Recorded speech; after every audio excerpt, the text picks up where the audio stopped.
কৈছা বাছা? মই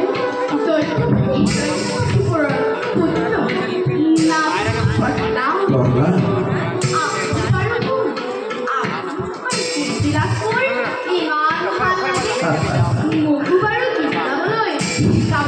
বাছা, গীত গাই ঘূৰি ফুৰো আমাৰ দৰে বন্যাসী ভক্তিবিলাকে যাৰ খাবলৈ এমুঠি অন্ন নাই, পিন্ধিবলৈ এখনি বস্ত্ৰ নাই, তেওঁলোকে সেই হৰি কীৰ্তন কৰি ভাল পায়।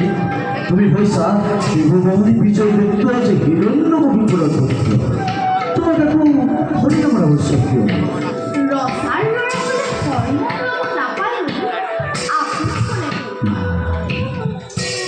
বাছা, ৰজাৰ ল'ৰা দৰে হৰি কীৰ্তন কৰিব পাৰে সঁচা, কিন্তু তুমি হৈছা শিৱভৌমী বিজয় ব্যক্ত যে হিৰণ্যমুখীপুৰৰ পুত্ৰ। তোমাৰ পিতৃ শ্ৰীহৰি প্ৰধান শত্ৰু, তেনেস্থলত যদি তুমি হৰি কীৰ্তন কৰা, তোমাৰ পিতাই কম কৰিব নহয় বাছা?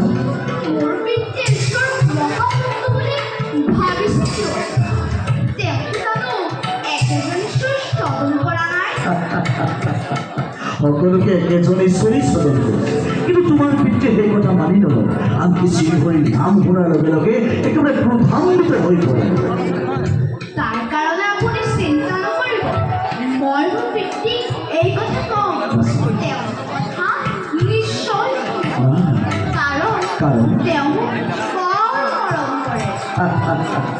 তুমি বাৰু চেষ্টা কৰিলে পাৰিবা, মই তোমাক ২-৪টা হৰি কীৰ্তন শিকাই দিম, কিন্তু ইয়াক নহয় সৌ যে দেখিছা ভটবৃক্ষ, তাৰ তললৈকে গৈ দুয়ো হৰি কীৰ্তন কৰিম, হ'বনে বাছা?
এই কথা কিয় বুঝতে পাৰছো?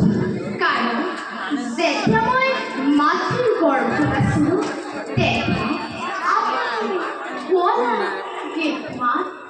আৰু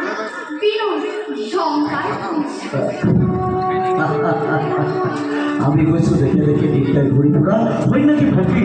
ও কেতিয়াবা কৰিব পাৰা, আৰু সেইবিলাক এতিয়া বাদ দিলা।